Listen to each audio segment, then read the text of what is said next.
அனைவருக்கும் வணக்கம். தைவானின் மீது போர் தொடுக்க அனைத்து ஏற்பாடுகளும் தயாராக இருக்குது. போரை விரைவில் தொடங்குவோம் அப்படின்னு சீனா திடீர்னு நேற்று அறிவிச்சிருக்குது நண்பர்களே. அதற்கு சீனா கூறுகிற காரணம் தான் ரொம்ப விசித்திரமான காரணம். தைவானுடைய கூடா நட்பு கேடாய் விளைந்து விட்டது அப்படின்னு சொல்லி சீனா ஒரு காரணம் சொல்லிச்சு பாருங்க. அதை கேட்டு தான் இன்னைக்கு உலகமே ஆடி போயிருக்குது நண்பர்களே. சீனா தைவானின் மீது சுமத்தி இருக்கிற அந்த பழி என்ன, அது சொல்லி இருக்கிற குற்றச்சாட்டு என்ன, அதனுடைய மிரட்டல் என்ன, உண்மையிலேயே சீனா தைவானின் மீது படையெடுக்க தயாராகிவிட்டதா, இதை பற்றி தான் இன்னைக்கு பார்க்க போறோம் நண்பர்களே. வாங்க.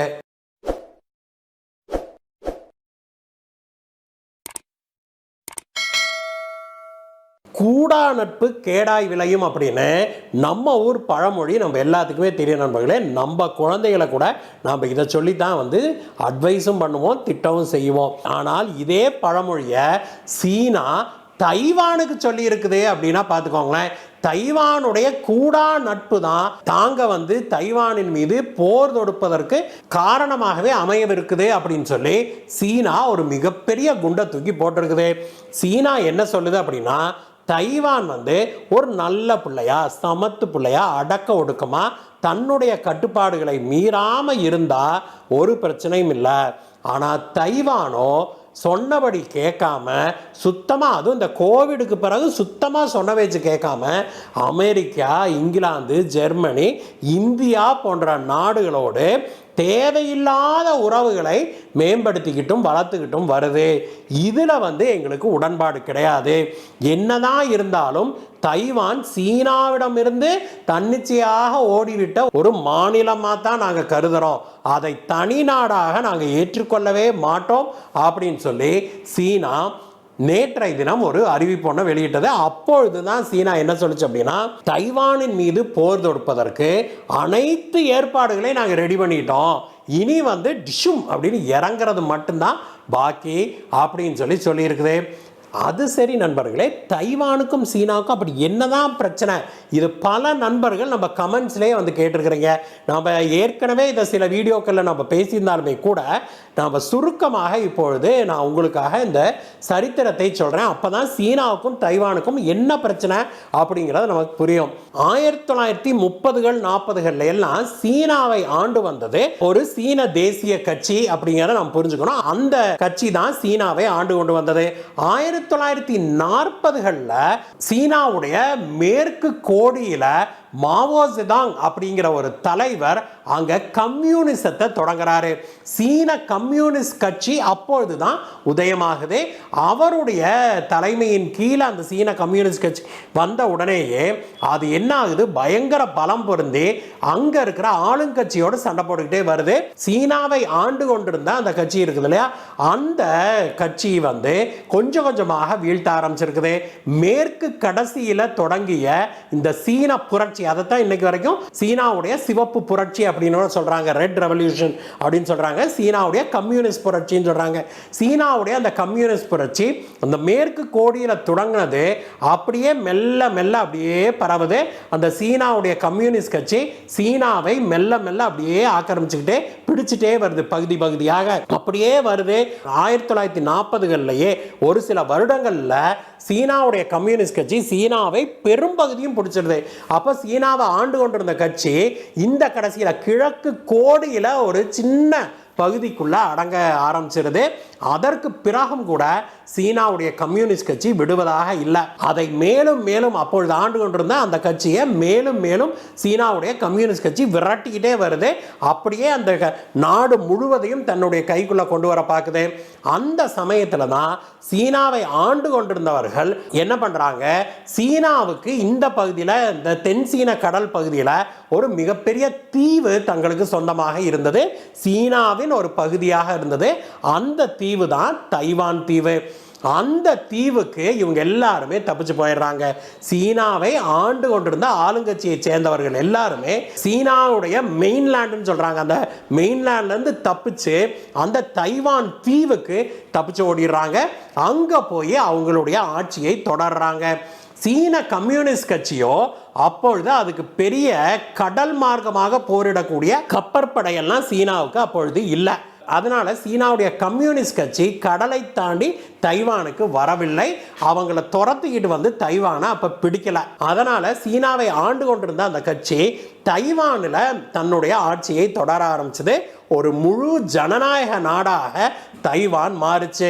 இந்த காலகட்டத்தில் தான் கம்யூனிசத்தை அறவே வெறுத்தொழுத்த மேற்கத்திய நாடுகள் எல்லாமே தைவானை தான் அவங்க வந்து உண்மையான சீனா அப்படின்னு அங்கீகரிச்சாங்க, முதல்ல இந்தியா உட்பட. ஏன்னா சீனாவை ஆண்டு கொண்டிருந்த கட்சி இப்பொழுது தைவானில் இருந்தது இல்லையா, அதனால. ஆனால் ஒரு சில ஆண்டுகள்லேயே சீனாவுடைய கம்யூனிஸ்ட் கட்சி தன்னுடைய பவரை காட்ட ஆரம்பிச்சது. என்ன இருந்தாலும் ஒரு மிகப்பெரிய நாட்டை தன்வசப்படுத்திடுச்சு இல்லையா சீனாவுடைய கம்யூனிஸ்ட் கட்சி. அதனால மெல்ல மெல்ல மேற்கத்திய நாடுகளும் வேற வழி இல்லாம சீனாவுடைய மெயின்லேண்டை ஆண்டு கொண்டிருந்த இந்த சீன கம்யூனிஸ்ட் கட்சி ஆண்டு கொண்டிருந்த அந்த சீனாவுடைய மெயின்லேண்டை உண்மையான சீனா அதுதான் அப்படின்னு அங்கீகரிக்க வேண்டியதாக போயிட்டு. அப்பொழுதும் கூட அவங்க வந்து தைவானுக்கு தங்களுடைய முழு ஆதரவை கொடுத்துக்கிட்டு வந்தாங்க. இந்த காலகட்டத்தில் தான் மாவோ ஜெடாங் இப்படி சீனாவுடைய மெயின்லேண்டெல்லாம் பிடிச்ச காலகட்டத்தில் தான் அவர் வந்து இந்த பக்கம் திபேத்தை பிடிக்கிறாரு, அந்த பக்கம் மங்கோலியாவை பிடிக்கிறாரு, அந்த நாட்டையே மிகப்பெரிய நாடாக மாற்றுகிறாரு. சீனாவுடைய ஏரியாவையே கிட்டத்தட்ட 45% அதிகப்படுத்துகிறார். பக்கத்தில் இருந்த நாடுகளை எல்லாம் பிடிச்சு அவங்க அடக்கிட்டாரு. இந்தியாவுடைய பகுதியான லடாக்குடைய சில பகுதிகளையும் அப்பொழுதுதான் சீன கம்யூனிஸ்ட் கட்சியுடைய அரசாங்கம் ஆக்கிரமிச்சது. இன்றைக்கு வரைக்கும் அந்த பகுதிகள் சீனாவிடம் தான் இருக்குது. அதற்கு பிறகுதான் 1950களில் மாவோ ஜெடாங் திபேத்துக்கு இந்தியா ஆதரவு கொடுக்குது அப்படிங்கிறதுக்காக இந்தியாவை பழிவாங்கிறேன் அப்படின்னு இந்தியா மீதும் போர் தொடுத்தாரு. இந்த காலகட்டத்துக்கு பிறகு சீனா ஒரு வலுவான நாடாக மாற ஆரம்பிச்சது. அதற்கு பிறகு சீனா என்ன சொல்ல ஆரம்பிச்சது, ஒன் சைனா பாலிசி அப்படின்னு ஒரு பாலிசியை சொல்ல ஆரம்பிச்சது. அது என்ன அப்படின்னா, தைவான் நாட்டுக்கு தப்பிச்சு போய் தைவான்ல சுதந்திர நாடாக வாழ்ந்து கொண்டிருக்கிறாங்க இல்லையா, அந்த பகுதியும் எங்க நாடு தான் அப்படின்னு சொல்லி இதெல்லாம் ஒருங்கிணைந்த சீனா அப்படின்னு சொல்லி அதை தான் ஒன் சைனா பாலிசி அப்படின்னு சொல்லி, அது திபேத்து ஜின்ஜியாங்கு இதெல்லாம் வேற நாடுகளில் பிடிச்சது, இதெல்லாம் சேர்த்துனது தான் ஒன் சைனா அப்படின்னு சொல்லி சீனா சொல்ல ஆரம்பிச்சது. அதை பிற நாடுகளும் சீனா வலுவடைய அடைய பிற நாடுகளும் அதை ஏற்றுக்கொள்ளத்தான் செய்தாங்க. இந்தியாவும் நம்முடைய முதல் பிரதமர் ஜவஹர்லால் நேரு அவர்கள் தலைமையில் இருக்கும்போதே அந்த ஒருங்கிணைந்த சீனாவை ஏற்றுக்கொள்ளவும் செய்திருச்சு அப்படிங்கிறதான் கொடுமையிலும் கொடுமை. அதனால தான் இன்னைக்கு வரைக்கும் இந்தியா வந்து திபேத் சுதந்திரத்தை பற்றி நாம் வாய் திறப்பதே இல்லை. அதே போல தான் தைவானை ஒரு தனி நாடாக உலகின் பெரும்பகுதியான நாடுகள் இன்னும் அங்கீகரிக்கவே இல்லை. தைவானோடு நமக்கெல்லாம் வந்து தொடர்புகள் இருந்தாலுமே கூட தைவானுக்கு ஒரு முழு நாட்டுடைய அங்கீகாரத்தை யாருமே வழங்கவில்லை அப்படிங்கிறதையும் நாம் இங்கே குறிப்பிட வேணும்.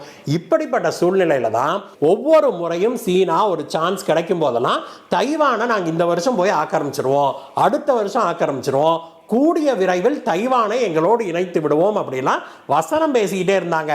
ஆனால் சீன அதிபராக ஜி ஜின்பிங் வந்த பிறகு அவர் என்ன பண்றாரு, அதற்கு ஒரு செயல் வடிவமும் கொடுக்க ஆரம்பிக்கிறாரு. தன்னுடைய படைபலத்தை பன்மடங்கு பெருக்கிறாரு.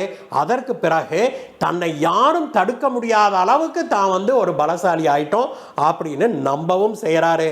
அமெரிக்கா, இங்கிலாந்து, ஜெர்மனி, பிரான்ஸ் உள்ளிட்ட பல மேற்கத்திய நாடுகளும் தைவானுக்கு ஆதரவாக நிற்கிறாங்க. இந்தியாவும் அந்த லிஸ்ட்ல இப்பொழுது இருக்குது அப்படிங்கிறத நம்ம இங்க குறிப்பிட வேணும். தைவானுக்கு ஏதாவது ஒரு பிரச்சனை அப்படின்னா கண்டிப்பாக அமெரிக்கா வந்து நாங்கள் தலையிடுவோம், தைவானை ஆக்கிரமிப்பதை இராணுவ ரீதியில் ஆக்கிரமிக்கிறத நாங்கள் அனுமதிக்க மாட்டோம் அப்படின்னு பல முறை அமெரிக்கா சொல்லி இருக்குது. அதுதான் வந்து இதுவரைக்கும் சீனாவுக்கு ஒரு செக் வச்சது போல இருந்திருக்கிற ஒரே விஷயம். ஆனால் அமெரிக்க அதிபராக ஜோ பைடன் வந்த பிறகு அமெரிக்காவே பயங்கர வீக் ஆயிடுச்சு. அங்கே ட்ரம்ப் காலத்திலே அமெரிக்கா வந்து கொஞ்சம் வீக்காக தொடங்கினது, பைடன் காலத்தில் பயங்கர பலவீனம் அடைஞ்சு விட்டது. அதனால இப்போ சீனா என்ன நினைக்குது, இது சரியான நேரம், இப்போ போய் கரெக்டாக நம்ம வந்து தைவானை பிடிச்சோம்னா கேட்கறதுக்கு ஒரு வய பக்கத்தில் வரமாட்டான் அப்படிங்கிற ஒரு தைரியத்தில் சீனா வந்து இப்பொழுது இந்த நடவடிக்கைகளை எடுக்குது. 2025 ஆண்டுக்குள்ளாக சீனா வந்து தைவானை பிடிச்சிரும், தைவானை தன்னோடு இணைத்து கொண்டு விடும் அப்படின்னு பல ராஜதந்திர அதிகாரிகள் சொல்லியிருக்கிறாங்க நண்பர்களே. ஆனாலும் கூட இந்த முறை தைவான் வந்து இந்தியா, அமெரிக்கா போன்ற சக்தி வாய்ந்த பலமான நாடுகளோடு கைகோர்த்து கொண்டு தானும் ஒரு நல்ல ஃபைட் கொடுக்க முடியும் அப்படின்னு ஒரு நம்பிக்கையோடு வாழ்ந்து கொண்டிருக்குது.